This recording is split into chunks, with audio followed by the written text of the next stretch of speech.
ஹல்லேலூயா. கர்த்தருடைய பரிசுத்த நாமத்துக்கு மகிமை உண்டாவதாக.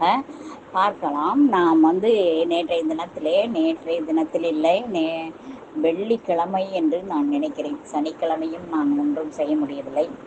வெள்ளிக்கிழமை நம்ம வேதமும் தியானமும் பகுதியிலே நாம் வாசித்து தியானித்த பகுதி 38ஆம் அதிகாரம். இன்றைய தினத்திலே வாசித்து தியானிக்க போகிற பகுதி யோபு 39ஆம் அதிகாரம். தேவன் பேச ஆரம்பித்திருக்கிறார். ஹல்லேலூயா. யோபு இடத்துல தான் பேசிக்கொண்டு இருக்கிறதை நாம் பார்க்கிறோம். பிரியமானவர்களே, யோபு இடத்திலே ஆண்டவர் என்ன பேசுகிறார் என்று பார்க்கிறோம்னால், நீ அதை செய்தாயா, உனக்கு ஞானம் இருக்கிறதா என்றெல்லாம் ஆண்டவர் கேட்கிறார். இன்றைய நாளிலே ஆண்டவர் தான் மறுபடியும் அவர்களோடு கூட இடைப்பட்டு கொண்டு இருக்கிறதை நாம் பார்க்கிறோம். பிரியமானவர்களை, ஹல்லேலூயா, ஸ்தோத்திரம். தேவன் பேசுகிறார். வரையாடுகள் ஈனும் காலத்தை அறிவாயோ? மான்கள் குட்டி போடுகிறதை கவனித்தாயோ? அவைகள் சினைப்பட்டிருந்து வருகிற மாதங்களை நீ எண்ணி அவைகள் ஈனும் காலத்தை அறிவாயோ? அதெல்லாம் அறியாத காலங்கள். ஆனால் இன்றைக்கு எல்லாவற்றையும் சயின்டிஸ்ட் எல்லாம் என்ன செஞ்சிருக்கிறான், அறிந்து வைத்திருக்கிறான். அவைகள் நொந்து குனிந்து தங்கள் குட்டிகளை போட்டு தங்கள் வேதனைகளை நீக்கிவிடும். ஒரு நிமிஷம்தான். பெண்கள் மாதிரியோ நம்மளுடைய வாழ்க்கையில நாம் பிள்ளைகளை பெற்றெடுப்பதற்கு 9 மாதம் சுமக்க வேண்டும். 10வது மாதத்திலே பெற்றெடுக்க வேண்டும். பெற்ற பின்பு 3 மாதமோ இல்லை 1 வருட காலமாகவோ கூட இப்பொழுதெல்லாம் கவர்மெண்ட்ல ஒரு வருஷ காலம் மெட்டர்னிட்டி லீவ் விட்டுருக்கிறதாக கேள்விப்படுகிறோம். ஹல்லேலூயா.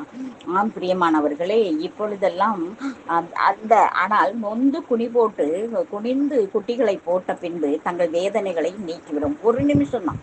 அந்த குட்டியை போட்டவொன்னே குட்டியும் பார்த்துக்கிங்கன்னா ஒரே நிமிஷத்துல அது லைட்டா இப்படி பரலும், தபக்குன்னு எந்திரிச்சு நின்றோம். அந்த மாதிரி ஆடும் அப்படிதான், மான்கள் எல்லாமே அப்படிதான் இருக்குது.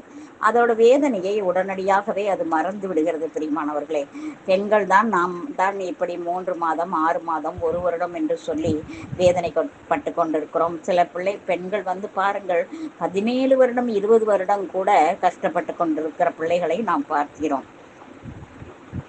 அவைகளின் குட்டிகள் பலத்து வனத்திலே வளர்ந்து அவைகள் அண்டைக்கு திரும்ப வராமற் போய்விடும். குட்டிகள் எல்லாம் அதோட அது ஒரு ஸ்டேஜில் தான் அம்மா கிட்ட இருக்கும். அதுக்கப்புறம் அது பாட்டுக்கு காட்டிலே போய் திரிந்து விடும். காட்டு கழுதைகளை தன்னிச்சையாய் திரிய விட்டவர் யார்? அந்த காட்டு கழுதையின் கட்டுகளை அவிழ்த்தவர் யார்? அதற்கு நான் வனாந்தரத்தை வீடாகவும் ஒவ்வொரு நிலத்தை வாசஸ்தலமாகவும் கொடுத்தேன். அல்லேலூயா, ஆமேன். நமக்கு வீடு இல்லையே, வாசம் இல்லையே அப்படின்னு சொல்லி அலைந்து திரிகிற பிள்ளைகளாக காணப்படுகிறோம். ஆனால் ஆண்டவர் எல்லா மிருக ஜீவராசிகளுக்கு எல்லாம் நல்ல வாசஸ்தலத்தை உண்டு பண்ணி வைத்திருக்கிறேன் என்று சொல்லுகிறார். அது பட்டணத்தின் இறைச்சலை அலட்சியம் பண்ணி ஓட்டுகிறவனுடைய கூக்குரலை மதிக்கிறதில்லை. அல்லேலூயா. அந்த காட்டு கழுதைகள் எல்லாம் அவங்கிட்ட அடங்காது. ஆமாம், அதுக்குன்னு சில கழுதைகளை தான் பட்டணத்திலே இறைச்சலை எல்லாம் அலட்சியம் பண்ணி ஓட்டுகிறவனுடைய கூக்குரலை அது மதிக்காது. அது மலைகளிலே தன் மேய்ச்சலை கண்டுபிடித்து சகலவித பச்சை பூண்டுகளையும் தேடி திரியும். ஹல்லேலூயா.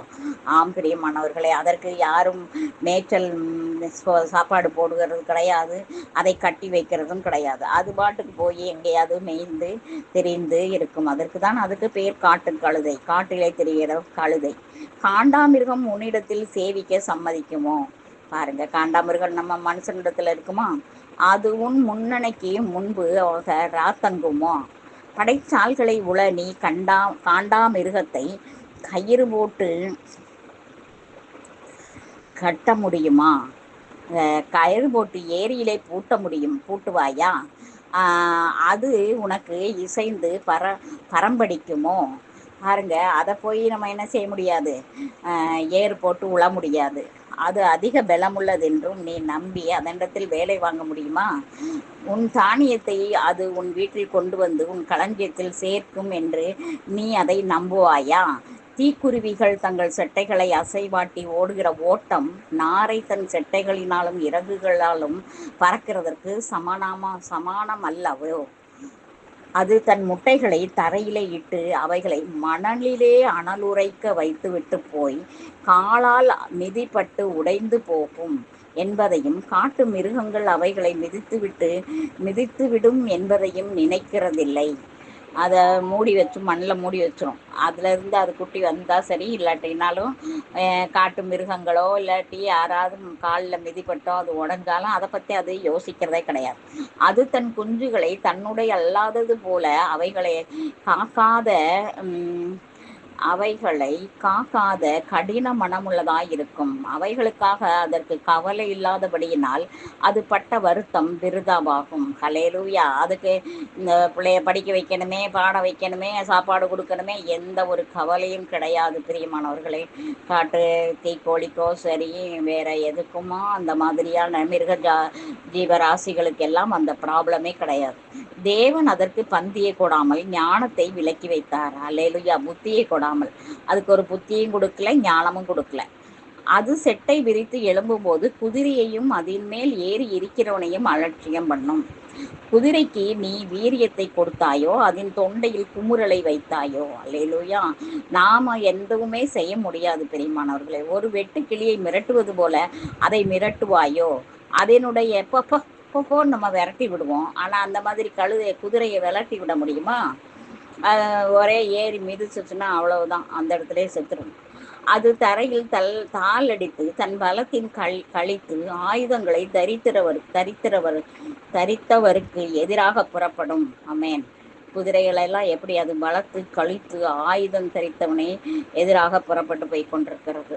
அது காலங்களும் பட்டயத்துக்கு பின்வாங்காமலும் இருந்து பயப்படுதலை அலட்சியம் பண்ணும். ஆமேன்.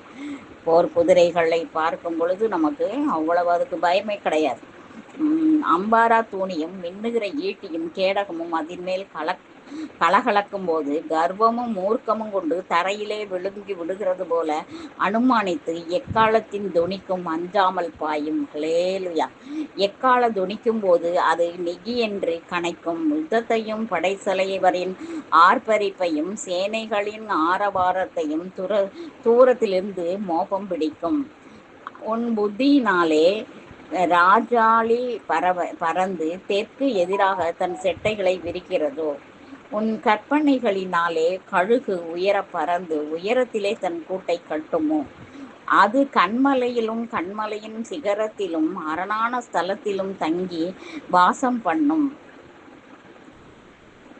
அல்லேலூயா. அங்கே இருந்து இரையை நோக்கும். அதன் கண்கள் தூரத்திலிருந்து அதை பார்க்கும்.